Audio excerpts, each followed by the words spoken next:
bienvenidos y bienvenidas a una nueva edición de Temas y Debates con Ricardo Sosa, Canal 67, El Salvador TV, en esta cuarentena domiciliaria, programándote y enviándote los mejores programas para que te quedes en casa. Atiende las recomendaciones del Gobierno de la República y de los diferentes gremios profesionales como el Colegio Médico del Salvador que te recomiendan quédate en casa en beneficio de tu familia y de tu salud. En esta oportunidad continuamos con los mejores panelistas, con los mejores profesionales para que nos eduquen, para que nos ilustren en el tema de la pandemia del COVID-19. Esta oportunidad para mí es un privilegio presentar al doctor Iván Solano Leiva, médico infectólogo de reconocida trayectoria nacional e internacional. Cuenta con una serie de posgrados, maestrías, cursos especializados en temas de la medicina, de la infectología, en materia de epidemiología y de medicina interna. Doctor, muchas gracias por aceptar mi invitación. Muchas gracias, licenciado Sosa. Un placer estar en su programa y poder platicar acerca de esta temática que es sumamente importante. Doctor, se conoció en las últimas horas que diferentes personalidades del acontecer médico y organismos médicos internacionales están informando del hallazgo de una posible mutación del COVID-19 para convertirse en un virus más agresivo. ¿Tiene alguna información que podamos validar o certificar en esta dirección?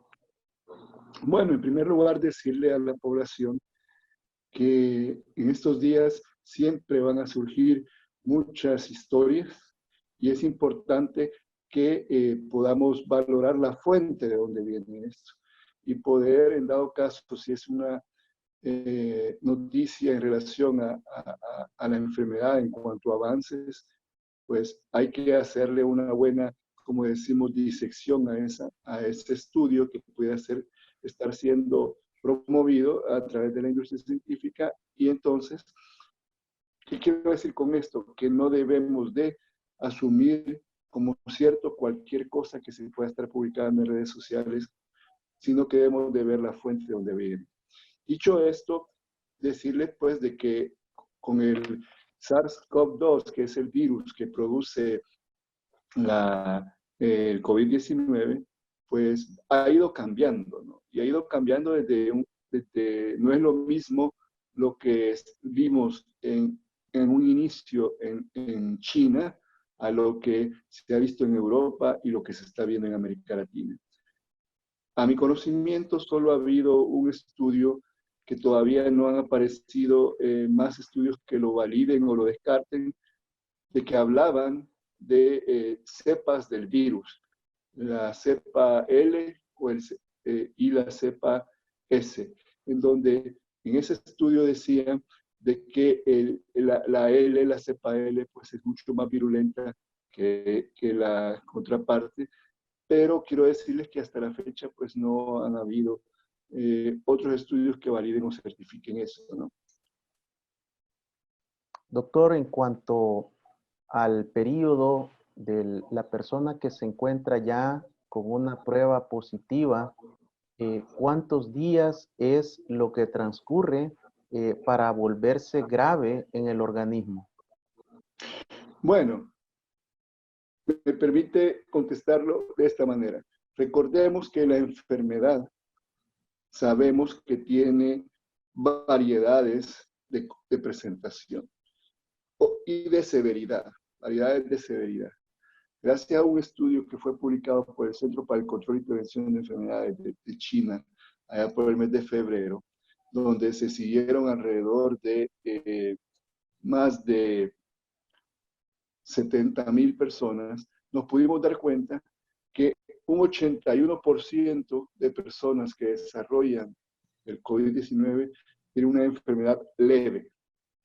Un 14% tiene una enfermedad grave y un 5% desarrollan una variedad severa. En ese momento de ese estudio no se hablaba de la importancia de los pacientes COVID positivos, pero que son asintomáticos. Hoy hemos visto, sabemos que el porcentaje de personas positivas a la prueba, confirmadas por la prueba de que son portadores del SARS-CoV-2, pero que no desarrollan síntomas, es bastante importante. En ese sentido, pues, volviendo a su pregunta, ¿cuánto va a durar el desarrollo de esa enfermedad? Va a depender de la severidad con que nos dé, porque si es una enfermedad leve, pues la probabilidad de que pase mucho más rápido es menor en cuanto al tiempo de duración. Pero si a mí me da una variedad severa, esto va a hacer que yo pudiera llegar a una unidad de cuidados intensivos y que eso pueda prolongarse mi estancia ahí. De tal manera que hay muchas variables que juegan un rol importante en saber cuánto va a durar la enfermedad.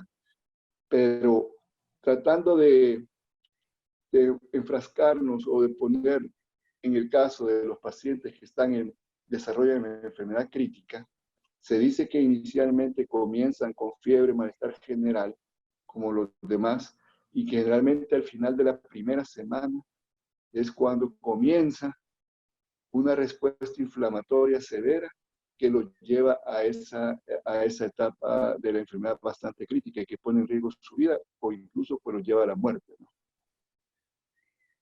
Doctor, la persona que es asintomática, ¿en cuántos días puede realmente detectarse que ya está entrando en un periodo que requiere atención médica y posiblemente un ingreso? Y si este ingreso llega en determinado momento, ¿puede ser manejable o puede ser tardía su llegada? Se refiere, perdón, a los asintomáticos, ¿verdad? En esta pregunta que me hace. Ok. Quiero decirle que los asintomáticos son personas que son positivas a la prueba, que la única manera de saber si tienen o no el virus es a través de una prueba. Nunca van a desarrollar síntomas, nunca. Por eso se llaman asintomáticos.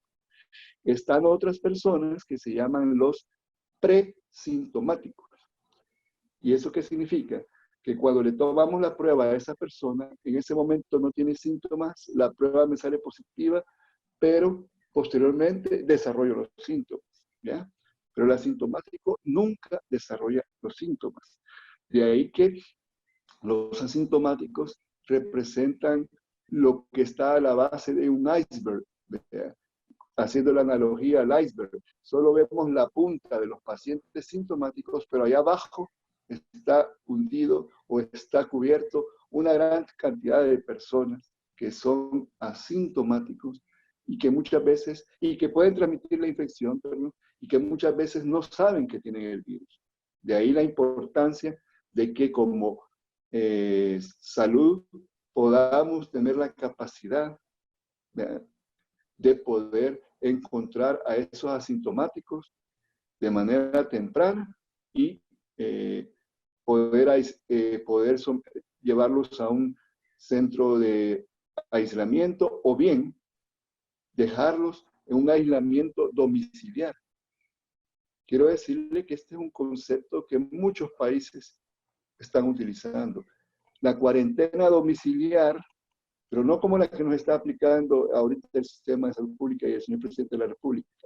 No, significa, por ejemplo, que si yo soy contacto de una persona COVID positiva y si soy asintomático y si yo cumplo otras ciertas características, variables sociales, económicas, culturales, que permiten que yo pueda quedarme en casa, como asintomático, se puede aplicar eso. Y lo aplica en otros países del mundo. Solo en El Salvador no hemos apostado por esa estrategia. Y a todos los pacientes, desde los asintomáticos hasta los pacientes en estado crítico, los queremos tener en un centro de cuarentena o de aislamiento, o bien los queremos llevar a los hospitales, y no es necesario. ¿Entiendes? No es necesario. Por eso nosotros la semana pasada me refiero al Observatorio Médico del Colegio Médico de COVID-19, lanzamos nuestro primer boletín y donde nos referimos un poco a que debe cambiarse la estrategia de parte de salud pública al manejo de la pandemia. No podemos seguir aplicando estrategias que iniciamos cuando no teníamos casos en nuestro país, ahora que el virus ya salió de esos centros de cuarentena o contención y ya está con una transmisión comunitaria. En ese sentido, pues, una estrategia que valdría, no que vale, que debería implementarse en nuestro país, es darle a los equipos comunitarios de salud, como es, el papel preponderante y que sean ellos, ese sistema de atención primaria, los que estén al frente, evitando y controlando que una persona que sale con COVID positivo vaya a un centro hospitalario o progrese a una enfermedad severa. Y hay maneras de hacerlo. El ejemplo, aunque no le guste al señor presidente de la República, Costa Rica. Doctor, en el caso de cada 20 minutos para las 12 de la noche, se informa de los nuevos casos positivos y del número de pruebas que se han desarrollado. En las últimas horas hemos conocido que las pruebas oscilan arriba de 1000 diarias. Estas pruebas se le están practicando a los 3800 que están en los centros de detención y cuarentena, o de dónde salen estas 1000 personas diarias. Es una buena pregunta que todavía nosotros no tenemos una respuesta adecuada o certera que podamos darle.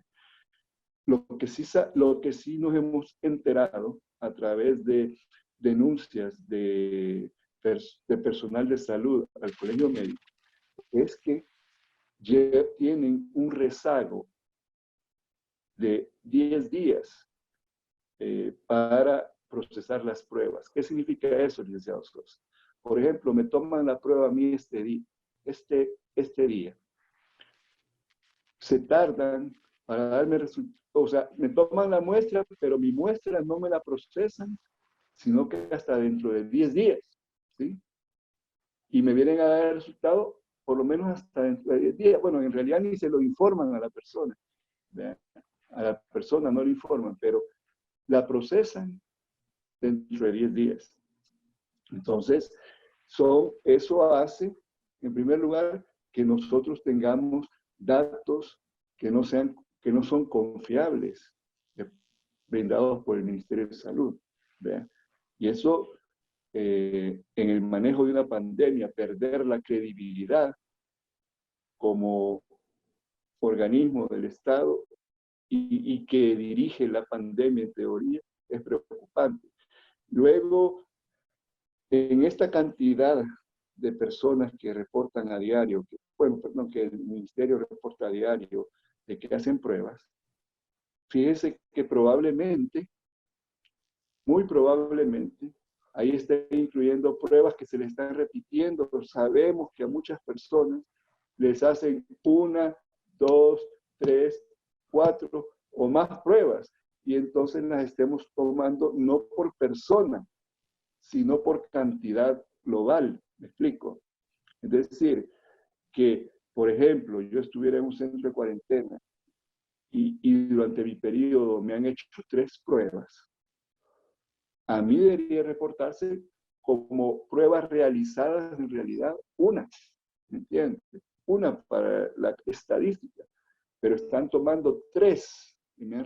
Eso viene a poder inflar la cantidad de pruebas que se esté haciendo. Otra cosa que nos hace poner en duda esos datos es el hecho de que mucha gente se queja también en los centros de contención. Aparte que unos dicen, miren, me han hecho un montón de pruebas y ninguna tengo el resultado, nunca me lo han informado. Otros dicen, mire, a nosotros nunca nos han hecho pruebas. ¿Bien? Entonces uno se queda de dónde están sacando esas pruebas. Luego, vemos otro punto que hay que tomar en cuenta, que nos hace pensar de dónde están sacando estas pruebas. Si sabemos que en este momento la mayor cantidad de casos confirmados COVID positivo en nuestro país son de pacientes que no están en los centros de contención, sino que están fuera del centro de contención, pues deberíamos de ver nosotros que en nuestras comunidades, digamos, donde nosotros vivimos, me refiero a los salvadoreños, si han detectado un caso, por ejemplo, en el municipio de San Salvador, en la colonia Centroamérica, por poner un ejemplo, ¿verdad? Pues yo esperaría ver que lleguen los equipos de respuesta rápida a ese lugar donde se ha detectado, en el domicilio donde se ha detectado un caso, y comenzar a hacer investigación de contactos y nexos epidemiológicos que pueda haber tenido ese caso que ha salido positivo, y además hacer una investigación, al menos, pueden ser 3 manzanas alrededor del caso, y ahí hacer pruebas, ¿verdad? Cuando es necesario. Pero nosotros, yo creo que los amigos televidentes no me dejarán mentir, eso no lo hemos estado viendo, que se ha estado implementando. Entonces, esa es otra razón de por qué uno puede dudar de que verdaderamente se esté haciendo esa cantidad de pruebas. Doctor, la prueba conocida como PCR es la que se le está practicando a los pacientes en El Salvador. Sí, yo he escuchado oficialmente, pues sí, es la mejor prueba que se está aplicando, ¿verdad?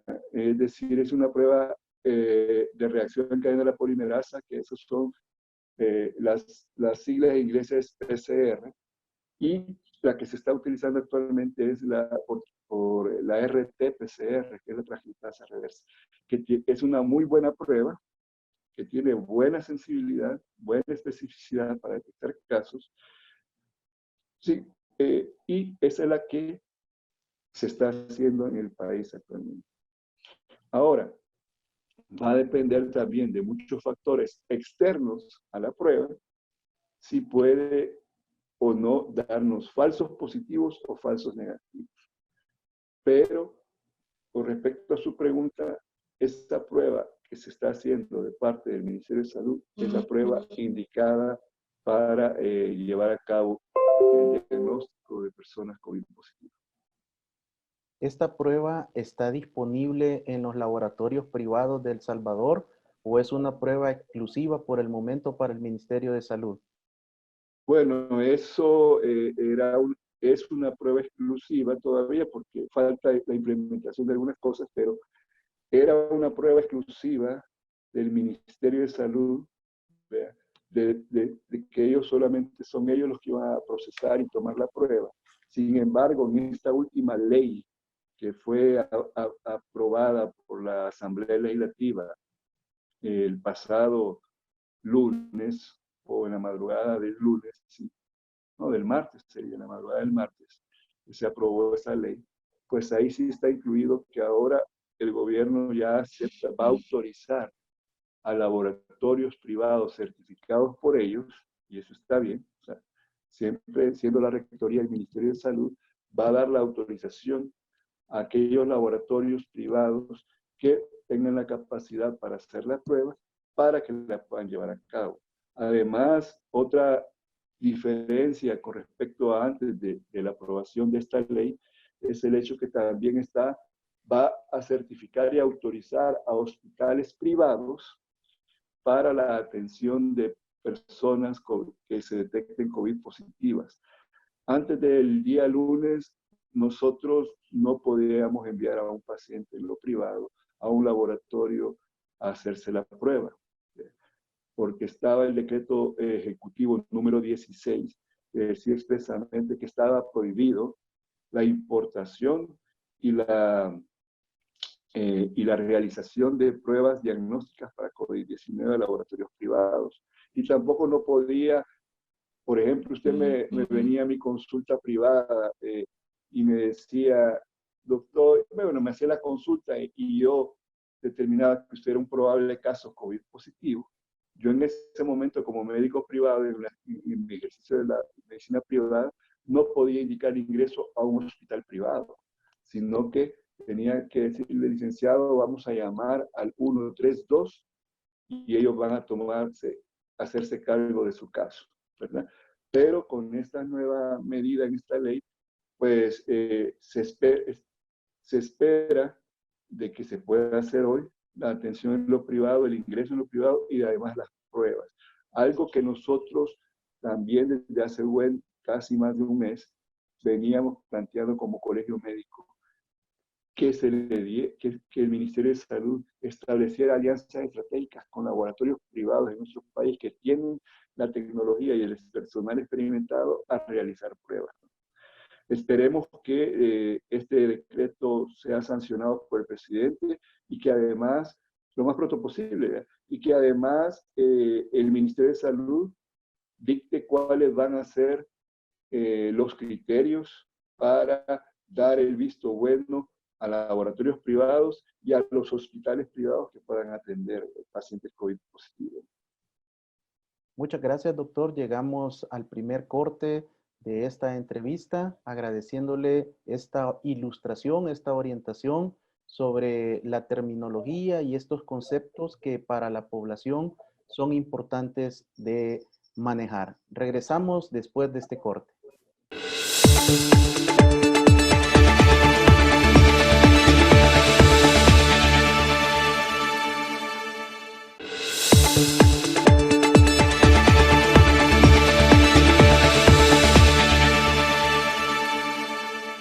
Gracias por continuar en sintonía de Canal 67, el canal de las estrellas en El Salvador. Y en esta oportunidad tenemos una estrella del gremio médico en el país, de reconocida trayectoria a nivel de América Latina, a nivel internacional y por supuesto con una larga trayectoria de vida profesional en el ejercicio de la infectología, de la medicina interna en El Salvador.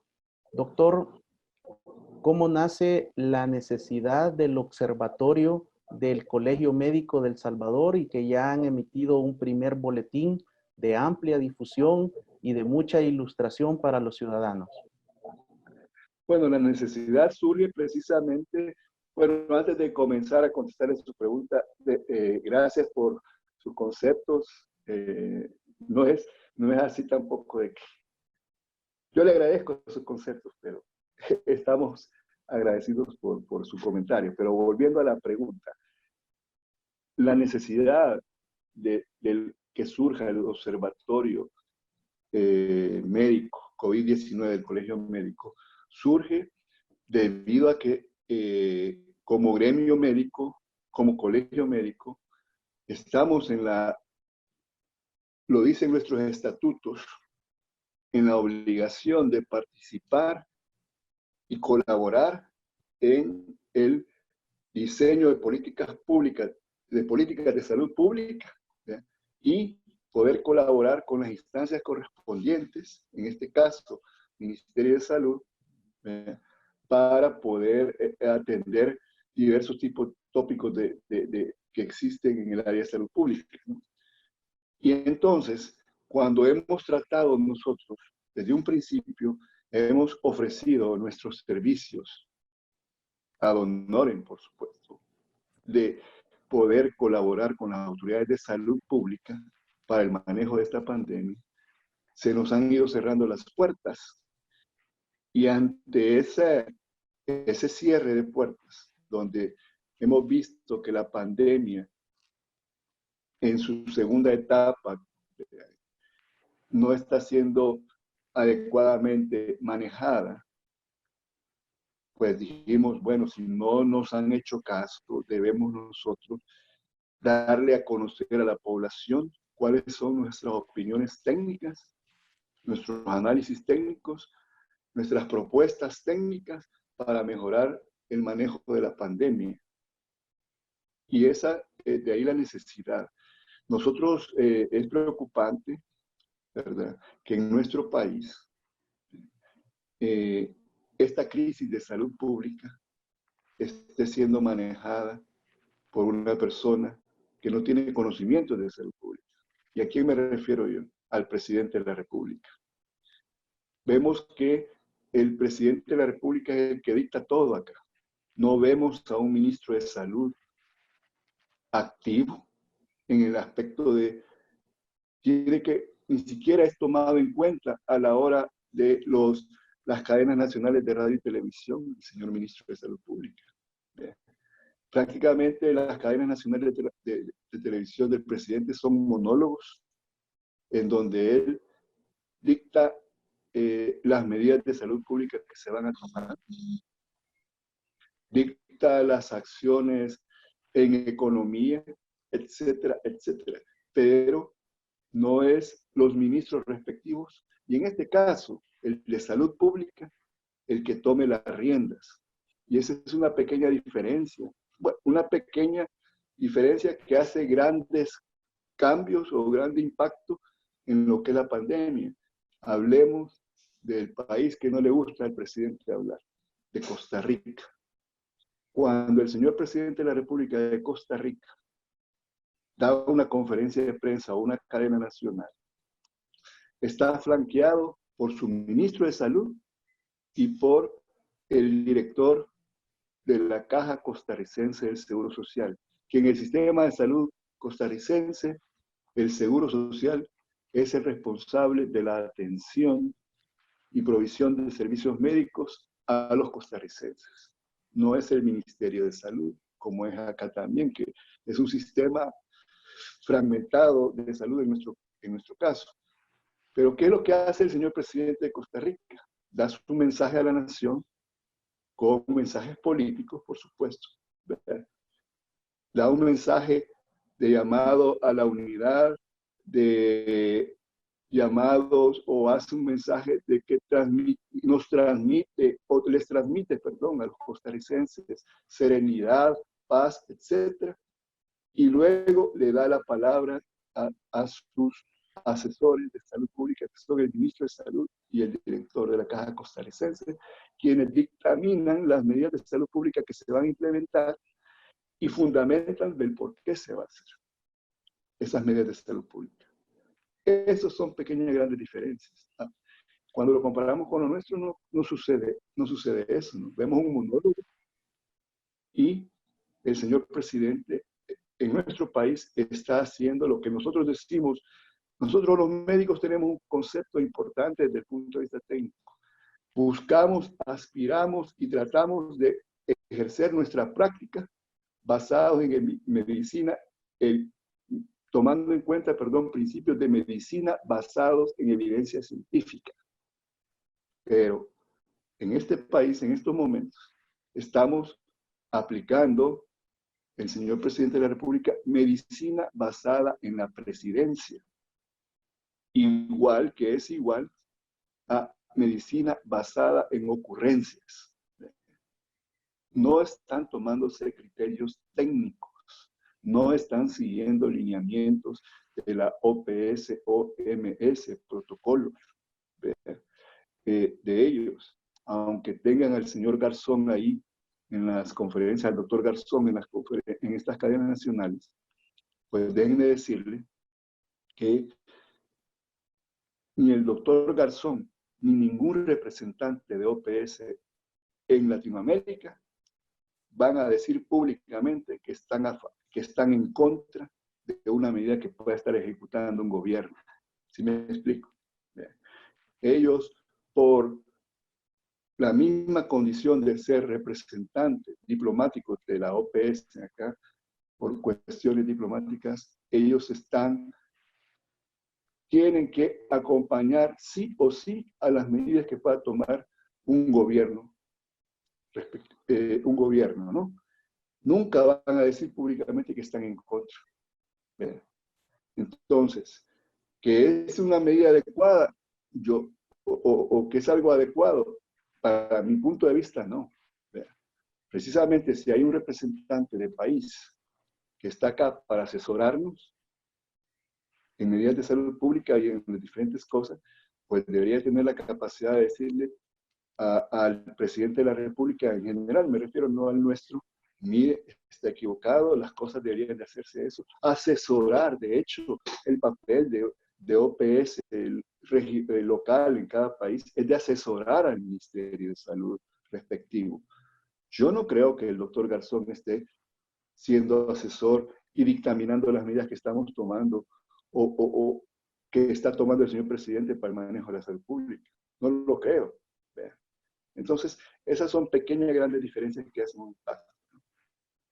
Doctor Solano, nos encontramos en la máxima etapa de contagio y le digo esto porque en los últimos 4 días hemos ido de 32 a 65 personas nuevas que son positivas a COVID-19 y lo que se espera y lo que se ha anunciado en los últimos minutos por parte del presidente de la República es que se va a endurecer la cuarentena y las medidas porque se espera, según el lenguaje que utiliza el presidente, aplanar la curva.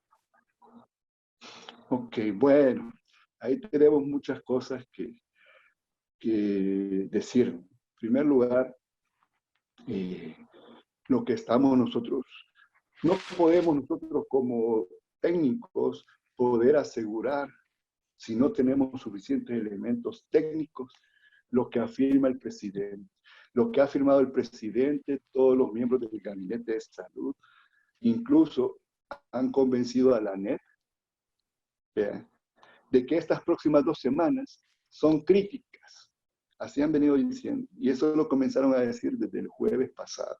Que estas próximas 2 semanas son críticas para el control de la enfermedad.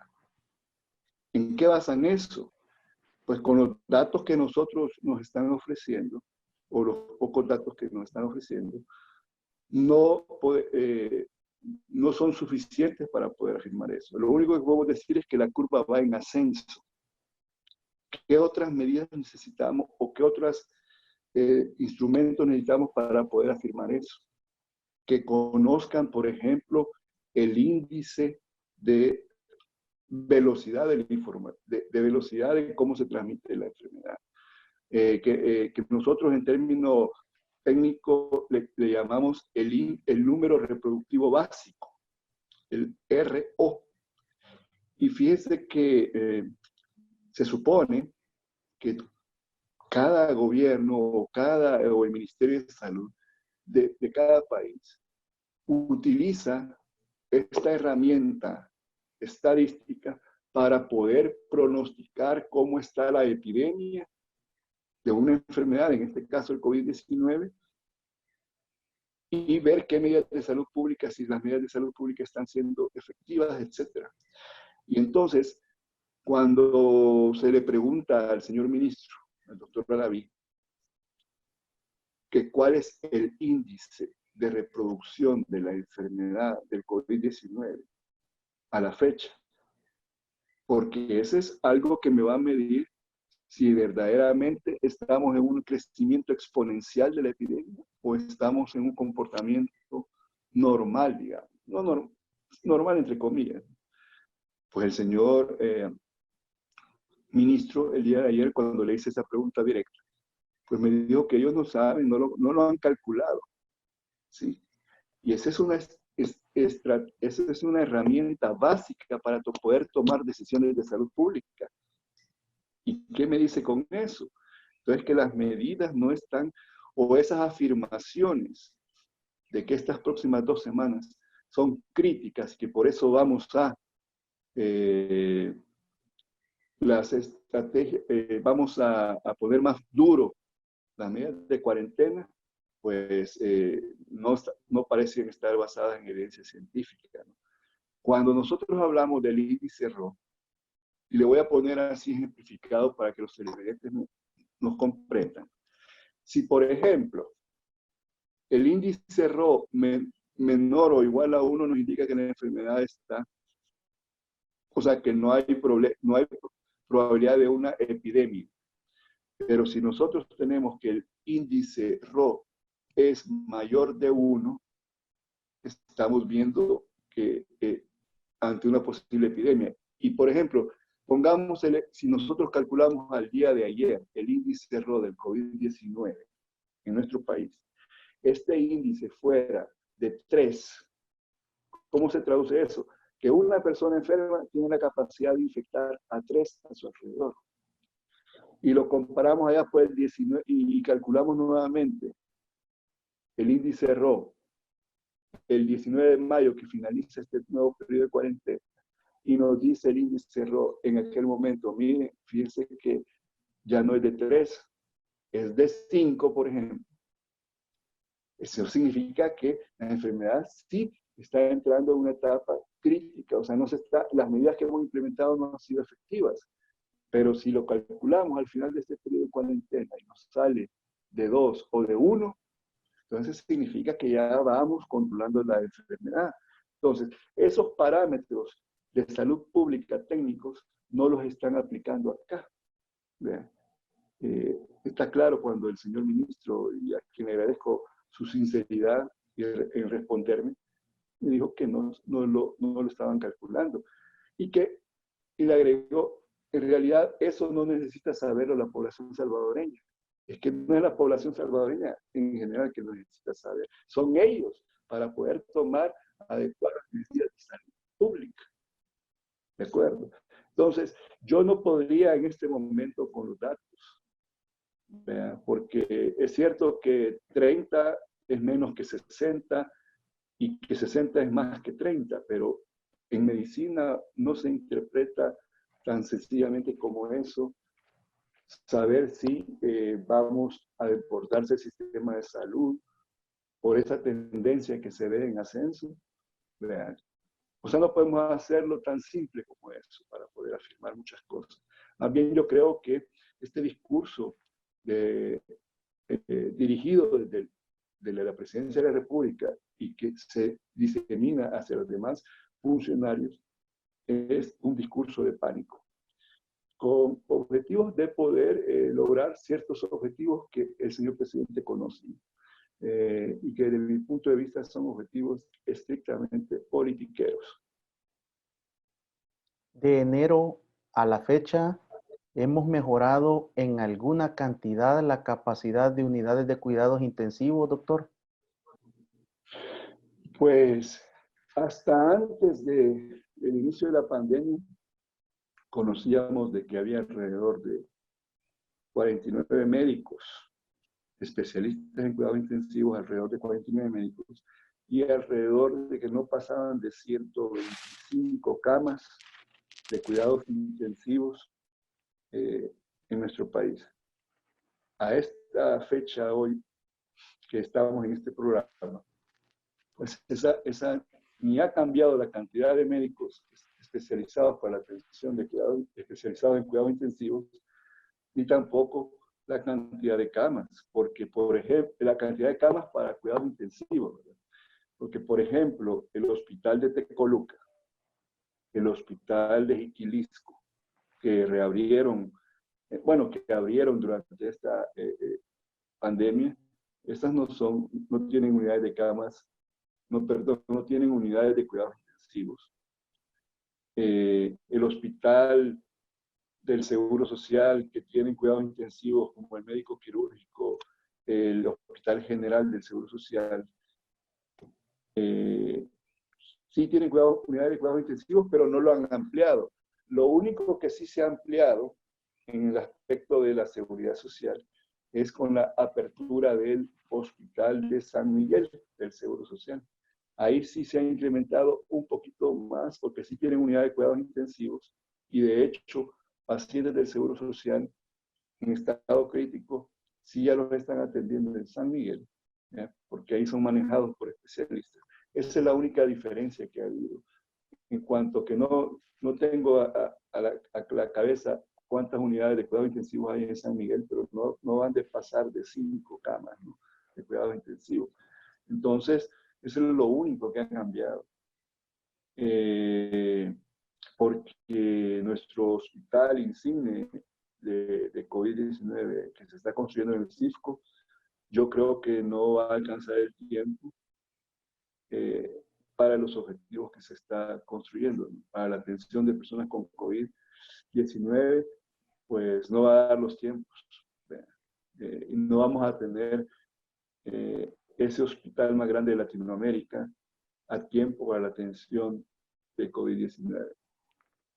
Doctor Solano, otro tema que existe mucha duda en la población es las personas que son médicamente declaradas sanas o libres de COVID, en cuánto tiempo excretan de su organismo el virus y si es obligatorio o ya la OMS se pronunció sobre los 14 días adicionales en cuarentena domiciliaria. Muy bien.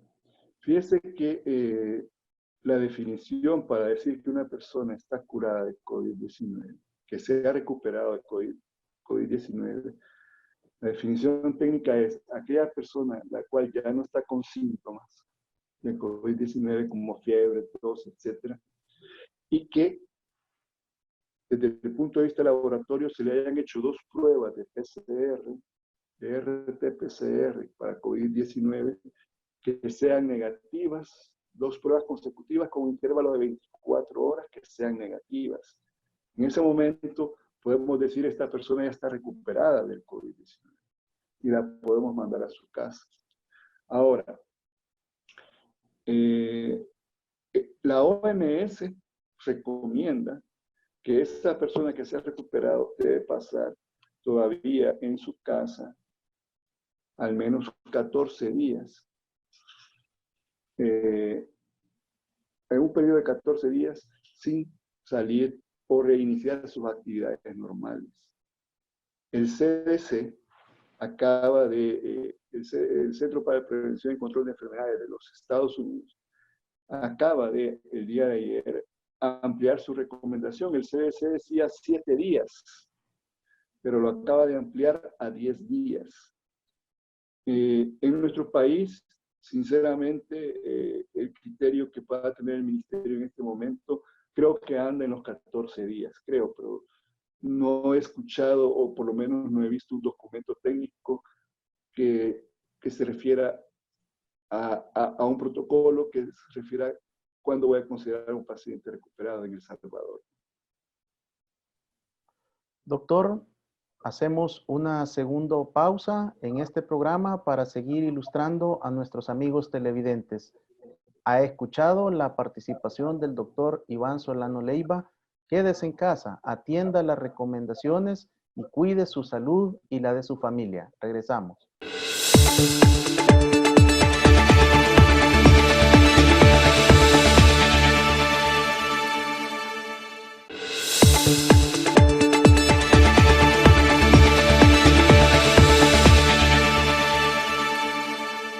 Gracias por continuar en sintonía de Canal 67, el canal de las estrellas en El Salvador. En esta oportunidad estamos desarrollando una conversación, una charla con el doctor Iván Solano Leiva, médico infectólogo, quien nos está ilustrando con conocimiento técnico, académico, médico, científico sobre las implicaciones del COVID-19. Doctor, estamos en una renovación de este decreto que ahora se ha hecho una ley. Cuando finalice el periodo del 19 de mayo, la población tendrá 65 días de estar en emergencia nacional y prácticamente con complicaciones también no solo de salud en algunos casos, económicas, financieras, en gran parte de la población, principalmente los micros y pequeños empresarios, los emprendedores, pero también tendremos un problema de salud mental. En esa dirección, si como el presidente de la República lo denomina, no se llega a aplanar la curva, ¿qué nos puede esperar? No podemos continuar sin trabajo, sin generar el comercio, la siembra y una serie de actividades que la economía necesita para dinamizarla. ¿Cómo poder regresar paulatinamente a la normalidad? ¿Qué está recomendando la OMS para poder trabajar y cumplir las normas del distanciamiento físico? Bueno, desde el punto de vista de salud, con el cual le voy a responder ahorita una parte de la pregunta, pues para tomar una decisión de tener una reapertura de actividades en un país X, y en este caso en nuestro país, la curva de contagio debe estar en descenso. Ya debemos haber pasado la meseta y ver que eso va en descenso, franco descenso. De ahí la importancia, y vuelvo y repito, de poder calcular en diferentes periodos de tiempo el índice rojo, porque eso nos va a dar la pauta también, junto con otros elementos, como salud pública, decir, miren, esto va en descenso. Y obviamente, llegamos al 19 de mayo, por ejemplo, y todavía estamos en ascenso. Definitivamente no es recomendable ni siquiera la reapertura gradual de la actividad comercial en nuestro país, o de las actividades que usted mencionó, las actividades económicas, no comerciales, económicas. Pero si dentro de 15 días, perdón, el 19 de mayo, ya estamos en un descenso de la curva, pues ahí pudiera irse programando una reapertura gradual de las actividades económicas. Y como ya lo comenzó a hacer Costa Rica, que ya tiene un plan de reactivación lento, progresivo, pero que ya está comenzando, ya lo comenzaron a implementar desde hace 10 días más o menos. Esos son los probables escenarios que pudieran darse. No, incluso aunque la curva vaya en descenso, ¿sí? No podemos hacer una reapertura general de las actividades económicas, ¿verdad? Entonces, aquí le agrego algo. A los señores de la NEP les cantaron, hicieron una canción de sirena, o sea, oyeron cantos de sirena, y les prometieron, me imagino yo, para que ellos endosaran su apoyo a estas actividades, a estas medidas que ha tomado el gobierno, que probablemente el 19 de mayo va a estar controlado esto con estas medidas y que ya va a poder reaperturar. Entonces, yo no creo en eso, ¿vea? Pero vayámonos y salgámonos de las medidas desde el punto de vista de salud pública. Usted habló muy bien de que este país, la gran mayoría de la población, vive de lo que trabaja en el día. ¿Vea? Hay muchos microempresarios, hay mucha gente que se dedica a lo informal, ¿vea? Que en este momento no puede salir, ¿vea? Y pues está verdaderamente sufriendo, ¿vea? El impacto económico de estas medidas.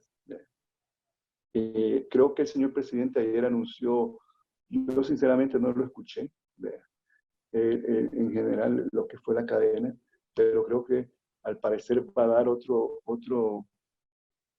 otra medida de paliación a estas personas, que me dirá.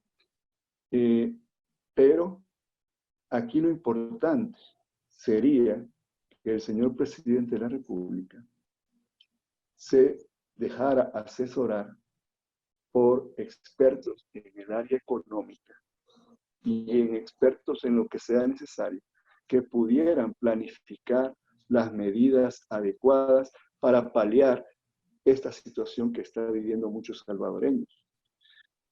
Sin embargo, nosotros no estamos viendo ese tipo de negociación, o no negociación, sino ese tipo de apertura a dejarse ayudar. Nosotros, desde el discurso oficial, solo escuchamos, pongamos el control del COVID-19 está en sus manos, quédate en casa. ¿Sí? Ese es como el eslogan. Y nos piden ese compromiso a los salvadoreños, a que demos ese sacrificio. Pero ¿cuál es el sacrificio que el gobierno está haciendo? ¿Vean? En cuanto a poder generar, qué es lo que está haciendo el gobierno para poder asegurarme que yo, que estoy poniendo mi parte, quedándome en casa, va a evitar que en un futuro yo vaya a tener que quebrar mi empresa o no poder sembrar. Imagínense la época de siembra, ahorita que está comenzando el invierno. ¿Verdad? Muchos campesinos ahí en labores agrícolas no pueden detener, ¿verdad? Por andar fuera de su casa y ellos tal vez comenzando a sembrar para obtener cosecha más adelante. Entonces, que el gobierno ponga su parte y dicte medidas que verdaderamente sean medidas efectivas para hacer que nosotros nos quedemos en casa. ¿De acuerdo?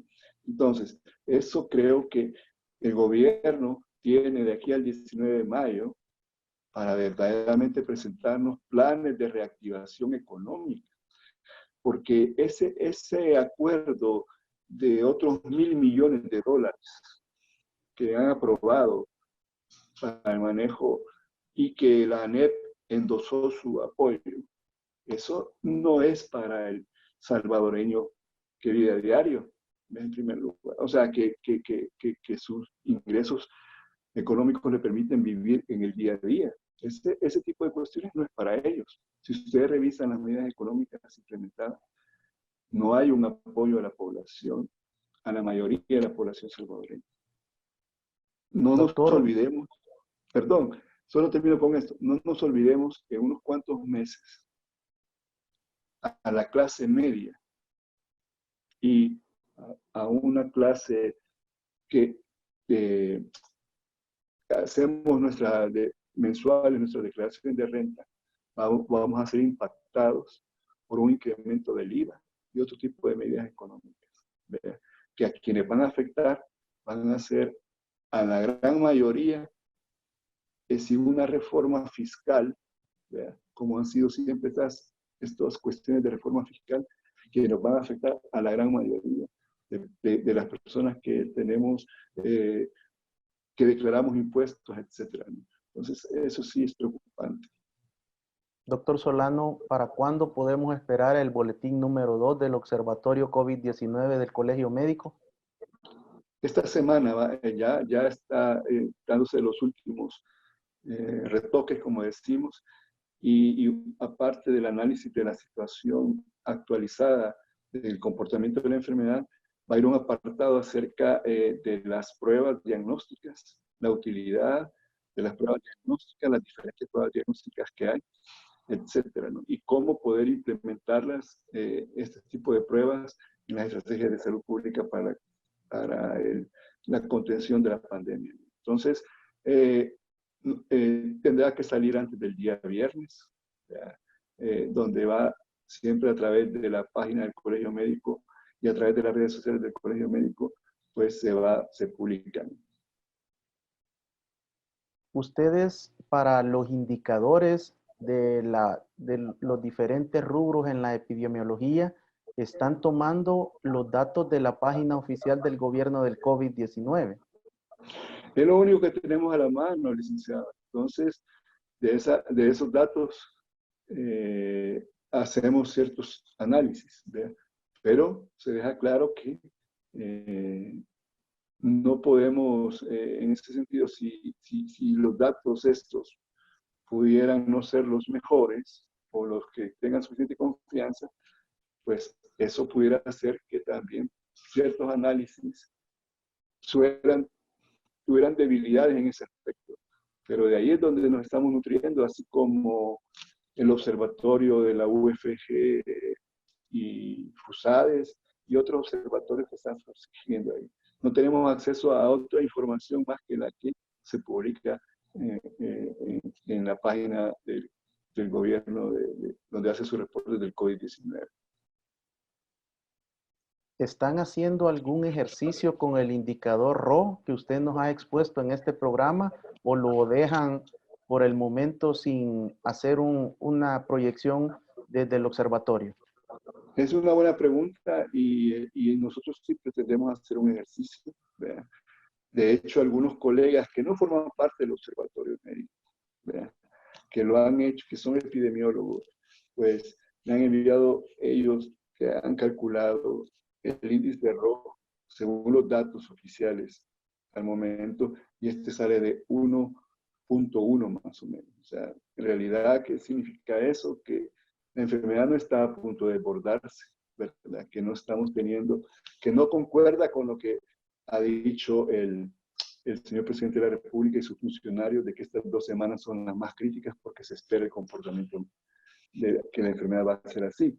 Pero como observatorio médico, pues se va a hacer también ese tipo de análisis, se va a publicar también en su momento, ¿no? Porque es sumamente importante.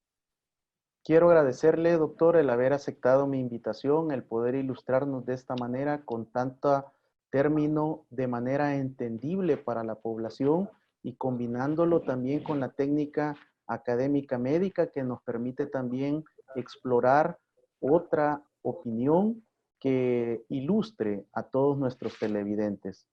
Muchas gracias por todo su aporte, por su servicio, por la donación de su talento y de su conocimiento y el servicio que brinda desde el Colegio Médico y que ha brindado para temas y debates con Ricardo Sosa. Muchas gracias a usted, licenciado Sosa, a la producción del programa. Siempre estaremos dispuestos y cuando podamos coincidir las agendas, con gusto, nuevamente puedo atender su invitación para otro nuevo programa. Así que muchas gracias. Ha sido el doctor Iván Solano Leiva, médico infectólogo, miembro del Colegio Médico y que también es uno de los pioneros de la fundación del Observatorio del COVID-19 del Colegio Médico, que está brindando una serie de data y de información que nos permite tener el conocimiento técnico académico médico para poder tener mayores insumos y crearnos nuestra mejor opinión. Dios les bendiga, hasta la próxima.